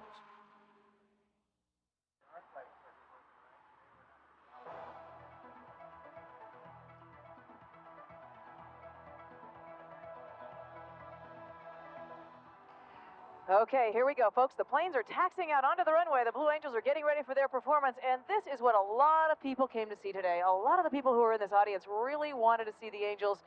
There's nothing like seeing them in person. You're right. That's why I'm here. It's a fabulous show. I think that's why we're all here, as a matter of fact. Oh, this boy. is the Navy's precision flying team, and they really are the top guns, the cream of the crop. These are the guys who are the best of the best when it comes to pilots. And the fellow in number 6 is the guy who took both myself and you, Ed, up for a ride, huh?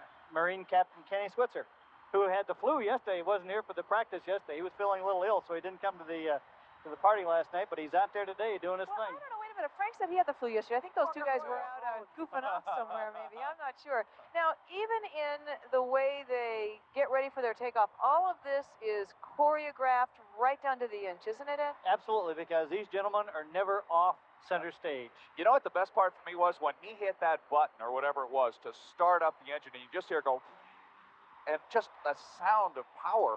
And when you're sitting out on the runway, you just feel like you're a cheetah being held back waiting to take off. You are such a kid, Frank. I just love it. I get so supercharged, but these planes are just, oh. I like it because I know who makes the engines. You do. Very close And these will do association there. Mach 1.7, as we were saying, which is about 1,200 miles an hour. Now, the interesting part about this, all this doesn't happen overnight. They get about a 6-week period that they start working.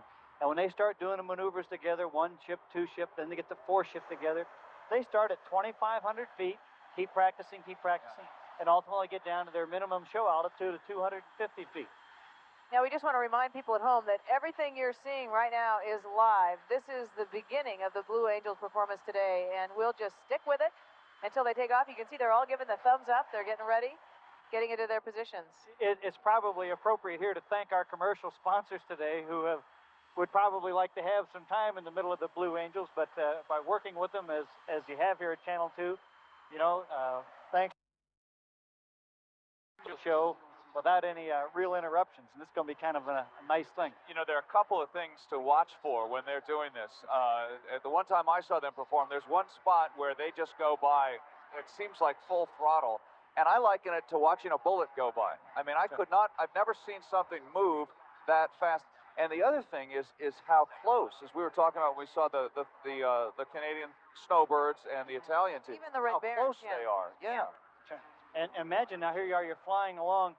And again, just go back to the car analogy we used earlier. When you're doing 30 miles an hour and you take your hand out and you do this, it moves a little bit. If you're doing 60 miles an hour, it becomes more violent. You know, I was always same thing in an airplane. I was always curious who bought these things, but this is what Laura got.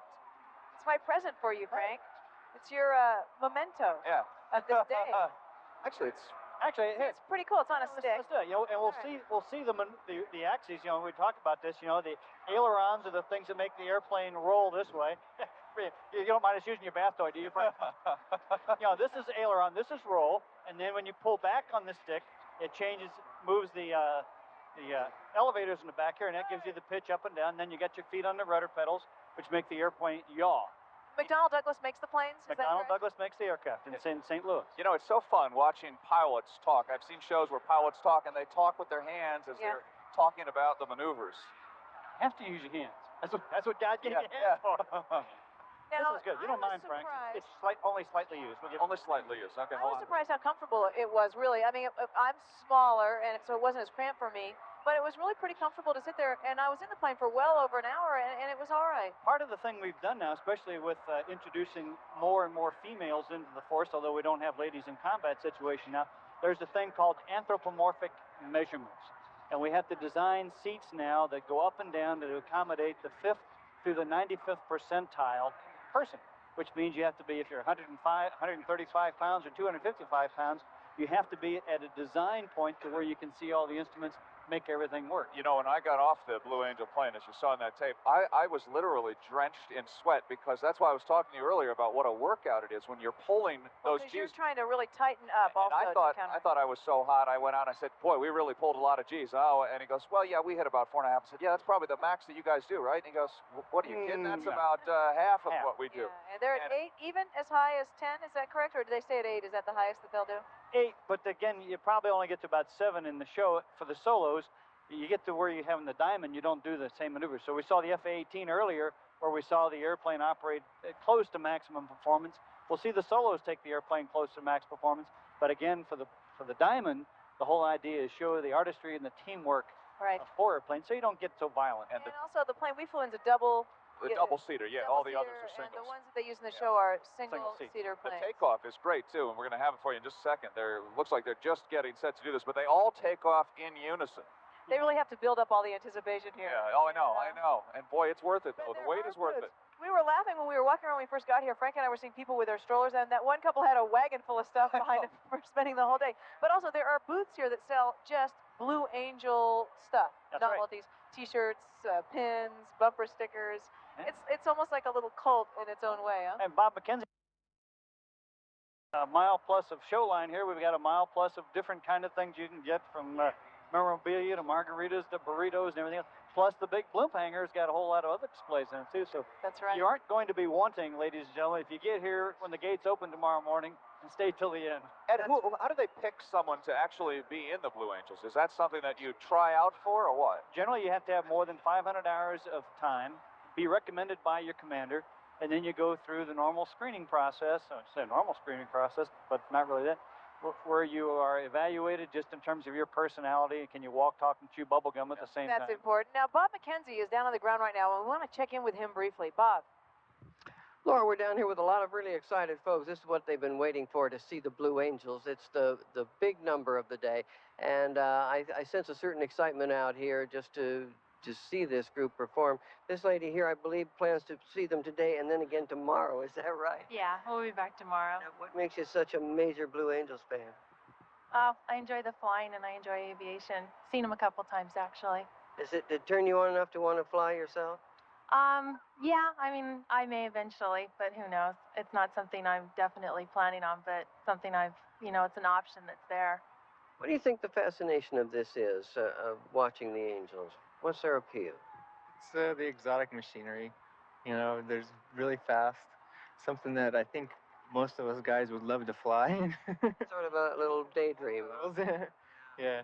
I'm a student pilot. I only have about 15 hours or so, and flying something like that would be a dream. So, well, among the things we have to acknowledge here is that there's an element of danger in what we're going to see. And at times those wingtips of the Blue Angels are maybe 18 inches apart. And the part of the fascination of an air show is the same fascination of the Indianapolis 500. Not that anyone wants to see anything bad happen, but that element of danger is there, and it adds some excitement to what we're going to see. Laura? Okay, Bob, thanks very much, and you're absolutely accurate. There have been Blue Angel crashes over the years, although a very low percentage. At least that's what the guy told me before he took me out, and I believed him. You know what was so strange, too? Did you get this feeling when he talks about don't touch the red buttons, and there are red buttons all over the cockpit? Those are all the ejector buttons. You even have one right in your lap. And, when someone tells you can't do something, you want to just touch it. You know what I mean? Let's see if I just touch it. But then you think, oh, boy, if I touch that, I'm out of here. Yeah. Now, what's their lifestyle like when they are traveling like this and performing, and plus they also go and speak at schools and do other sort of civic obligations? What's the lifestyle like for someone who's a member of the Blue Angels team? It's hectic. It's about a 200-day TDY is what it boils down to. And actually, they start right after Christmas. They're out of Pensacola, and they come out here to Yuma and do their workup. And then for 2 years, it's a lot of travel. A lot of travel and a lot of hard work, and we're going to see him in action in just a minute, so stay tuned as we continue our coverage of the final air show from Moffett Field.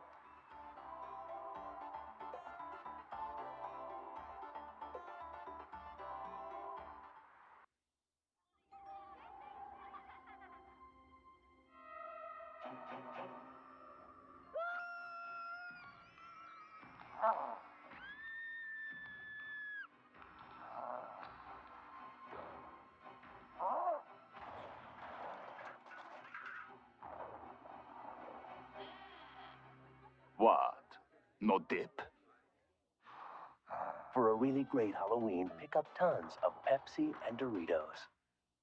It's our first new car. Your Toyota dealer invites you to discover the all-new Corolla. After the baby, we needed something a little bigger. More room than ever before with a standard driver's side airbag and available ABS. We needed something we felt we could depend on. Plus Corolla's reputation for value and reliability that Toyota dealers have been delivering for over 25 years. Afford it? The only hard part was choosing the color. Rediscover value at your Toyota dealer and discover Corolla again. She's a blue-eyed blonde with a black Cadillac, deep dish chrome and a hair tied back. On the seat next to her is the Taco Bell sack, burritos from Taco Bell. Combo burritos with beans and beef, onion red sauce and cheddar cheese. Delicious chilitos with chili and cheddar, bean burritos with cheese never tasted better. A bright red sweater and a smile on her face, her eyes light up with every taste. Burritos from Taco Bell, run for the border. This school hasn't changed a bit. Jimmy Harris, welcome back. Seen Coach Green lately? I never thought that man would retire. He used to say, Harris, tackling is like life. Hit it head on. Harris. Coach Green. Coach Harris. Only one beer has the taste as genuine as the people who drink it. Budweiser. So, you got any advice? Harris, coaching is like life. Hit it head on. The Air Show has been sponsored by Budweiser, the king of beers, by Toyota Quality Cars and Trucks, by Taco Bell Restaurants, and by Pepsi. Gotta have it.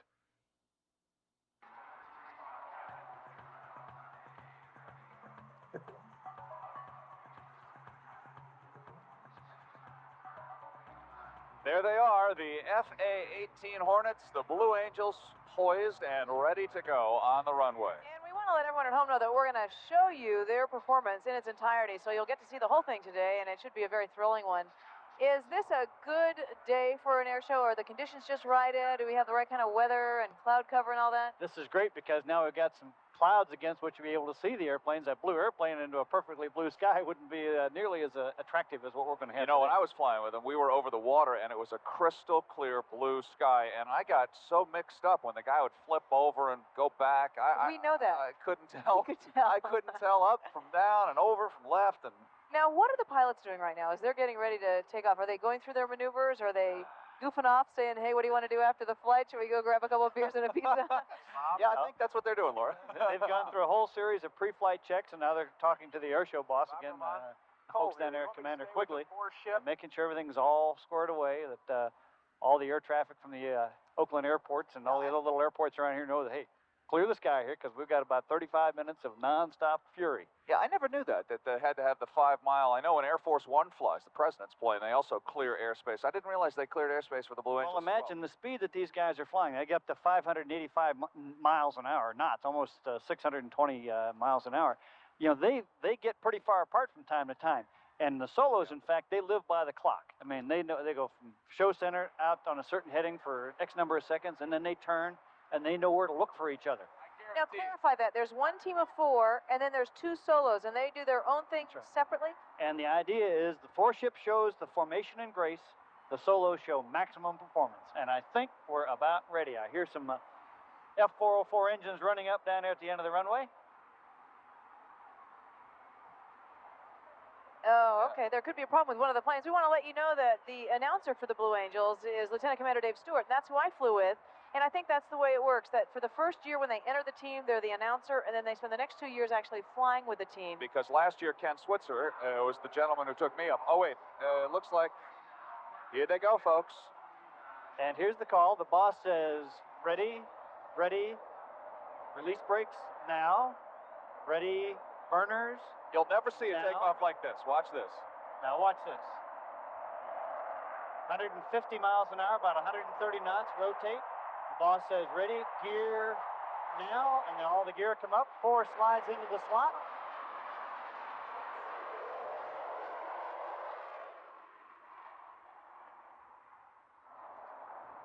And that's just part of the show, folks. Here come the rest. Oh, that's amazing. Now, while the 4 are getting ready for their first maneuver, the 2 here will take off.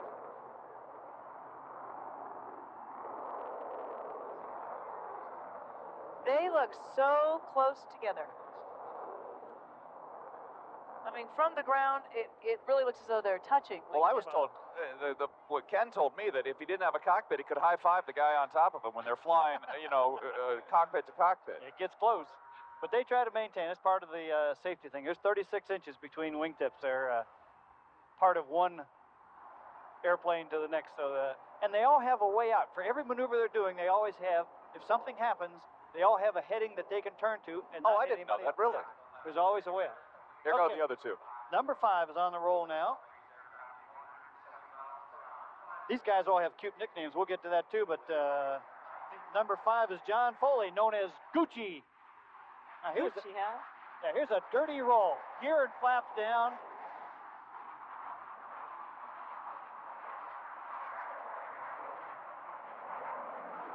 There goes your stomach. I could watch that all day. I really could. There's a credit to a whole lot of power and flight control. And the way the planes are painted, I mean, they are just so beautiful. But again, this type of plane was used in combat in the Gulf War. Oh, yeah, this is a great combat airplane. Here goes Kenny. Okay, now watch as we saw Gucci do the dirty roll on takeoff here. Here's Thumper, our buddy Kenny Switzer, down the runway, the exact opposite. Just kind of raises the gear, let the airplane accelerate to 350 knots, and... Oh! Straight up. Now that's the formation, that's the takeoff we were also thrilling to make it. Yeah. That's when you feel your stomach go inside out, right? Well, That's the instant 5G snatch. That's when we put 5 of you on one chair. Now, wait, are they? That's a good explanation of a G. It's your own body weight. So 1 G is your body weight. 2 G's is 2 of you. So you have to think of that kind of pressure against your body. And they do wear the G suits? No, no, they don't. Nope. No, these guys, they run 5, 6, 10, 20,000 miles a day. They're all in good shape on weight training. And let's go to the PA announcer who can really give us a good view of what's going on. All right. Yeah.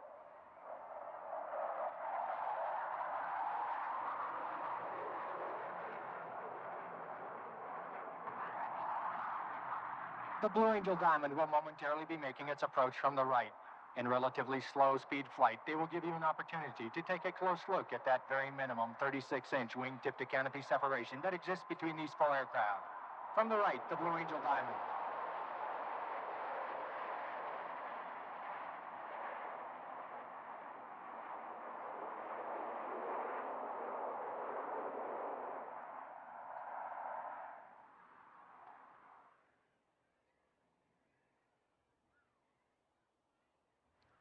Oh, boy, right now we're looking at some tape of the takeoff shot by the Blue Angels. Okay, now as they see how tight they are. Yeah, as they break ground there, looking back, 4 just rolls right into the slot.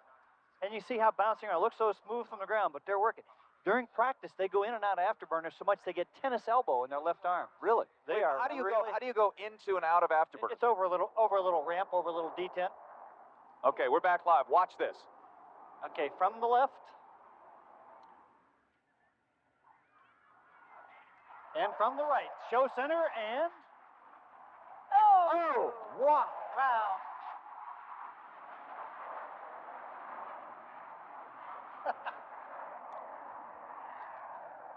Number 6 is the opposing solo, and he has 2 jobs there. Number 1, he has to miss number 5. And number 2, he has to make it look close. And everybody on the ground says... How fast are they going toward each other, probably? Well, they're going about 450 miles an hour. But what they have to do is they have to see each other. One of them is on one side of the runway, the other's on the other. And they have to see each other. They call no maneuver, just a part of the safety aspect of it. Ed, would you ever want to do something like that as a fighter pilot? I mean, would this be something fun for you? This is the absolute peak of precision and teamwork. You know, and solos don't live in this world very long. You know, you got to be part of a team, as you guys are in your morning swim. You work together, and that's exactly what these guys are. They're extension of that kind of professional teamwork and pride. Well, and it sounds like they spend so much of their time together because they're on the road together. So they really learn, I guess, how to communicate, you know, between one another and make sure that they're all sort of on the same wavelength. That's right. And we see the diamond roll as they went right across the show center there. This is a multi-dimension attack, folks. And when you come out here tomorrow, you'll have your head spinning around. About that time, somebody else will hit you from the backside as the solos come by. You know, worldwide, how good a reputation does the FA-18 have? FA-18 is used by, I think now, 7 different countries, and they're still being procured. Upside down. Upside down and going so fast. And look at the other one coming the other way. Opposing inverted pass. I don't like it when they go that close. I don't think they ought to do that. That scares me. Well, they practice, and they've got their little trade secrets that make it look more dangerous than it is, but it's always spectacular. Now, when the pilots are chosen to be a member of the Blue Angels team, do they know which position they'll be in, or how is that decided? Who's going to be a solo or team member? Yes, you hire on, so to say, for a position because you know who's leaving the team. Oh, I see. So, like, if you go through it, you know, we got some members of the team who are in their first year, some in their second year. And why do they keep them to such a short stay on the team? Because of the burnout factor. I mean, it's a hard life, and if you're married, for example, and being gone, 8-9 months, it's tough. Yeah, Lieutenant Commander Stewart married with 2 young children. Yeah, and even during the workup, okay, here we go. This is one of my interesting. We'll pick that back in. But we got the 4-ship now, and this I call it the Klingon warship. They call it the double Farvel. The double Farvel. Yep. The leader and the slot man are upside down. The wing is up to. Farvel is an interesting word. It's a combination. They couldn't. You run out of things. How do you name them? Yeah. Fabulous, marvelous. Oh, it is definitely a double Farvel then. I think that word could be used. That's a Farvel squared, I think. Yeah, oh my gosh. great. But you are right about their lifestyle, that it is so rigorous that they have to be on the road, and really you can see that they have to devote their attention fully to this particular. Absolutely. Game. Now, at some point here, they're going to do a high-speed pass, and how fast will he be going then, Ed? Do you know? About 0.95 Mach.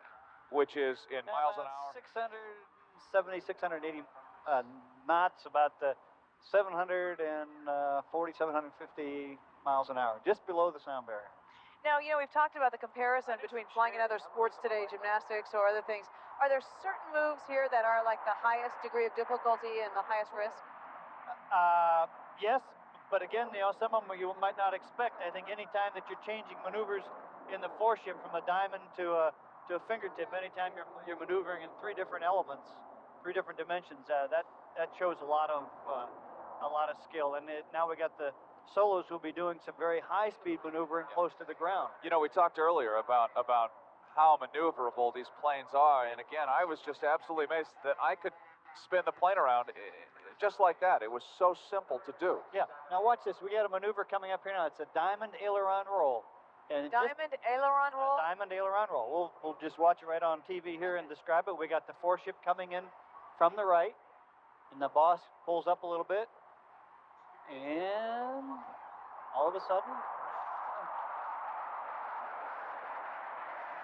on call, everybody does an independent aileron roll in his position. What is aileron?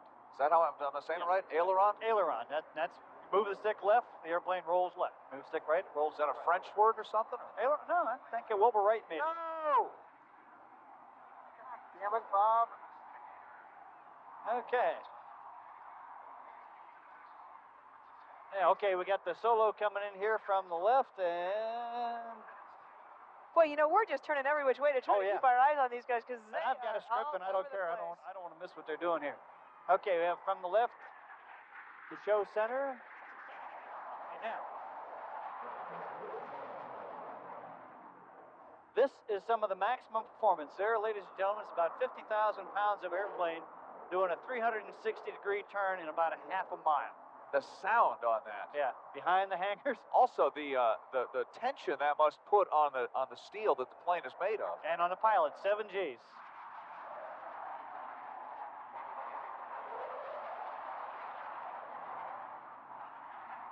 With a sneak attack from over the up into the California sky. The sound of it just goes right through you, all the way down to your toes. Ed, when he's doing that, the 7 Gs, is he growling like I was, like they told you to do, going like that? Absolutely. Absolutely. Again, just in case you didn't hear why they do that earlier, it's basically to keep the blood in their head so they don't black out. The guy who flew just before I flew blacked out, so I kept growling and growling until finally the pilot goes, Frank, you can stop growling now, okay? And I said, oh, okay.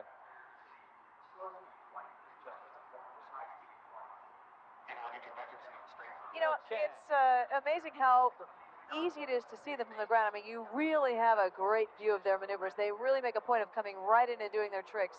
Well, and then they sort of zoom off and recover, and then they come back and do some more. And that's why they have the solos. There's very little dead time between their maneuvers. Well, that's why if you've never been to an air show, they're a heck of a lot more fun than you may think they are, because the pilots and the planes are literally right in front of you. Now look over here on the right on our cameras already. They've got the landing gear down. Now we've seen the high speed. Now here's something that shows the great controllability of this aircraft.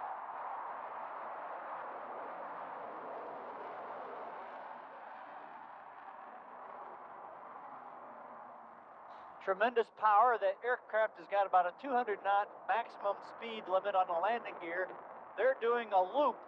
Oh. They're going up on power, and then they come down. Great controllability. Talk about a Ferris wheel ride, huh? The ultimate. How many miles per hour do you have to be going to break the speed of sound? 750 knots. Speed of sound, like you hear a thunderstorm. Count the seconds. Speed of sound is 1,088 feet per second. So, Ed, how many planes can do something like that? They're the only ones who do it. And I would say probably the only other airplane I'd try it in would be like an F-16. Why?